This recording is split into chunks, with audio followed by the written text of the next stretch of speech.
வாங்க இதை ஒரு மேட்ச் மட்டும் அப்படி குயிக்காக பார்த்துட்டு போயிடுவோம். விதி 74, 356, 370, 368 4 கொடுத்துருக்காங்க. இந்த பக்கம் மேட்ச் பண்ண சொல்லியிருக்காங்க. விதி 74 கவுன்சில் ஆஃப் மந்திரிகள் தான்.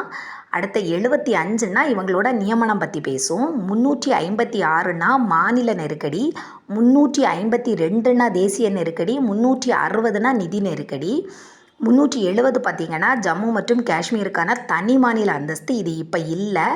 2019 இதை நீக்கிட்டோம். இதை கொண்டு வந்தவர் கோபாலசாமி ஐயங்கார் தான் கொண்டு வந்திருப்பார். அவர் கொண்டு வரும்போதே சொல்லியிருப்பார், கண்டிப்பாக இந்த நிலமை கொஞ்ச நாளில் மாறி அவங்களும் இந்திய மாநிலத்தோடு இணைவாங்க, இந்திய ஒன்றியத்தோடு இணைவாங்கன்னு சொல்கிறது. அடுத்த 368 பார்த்திங்கன்னா அரசியலமைப்பு திருத்த முறை. இது எங்கேருந்து எடுத்துகிட்டு போனால் தென்னாப்பிரிக்காலேருந்து கொண்டு வந்திருப்போம்.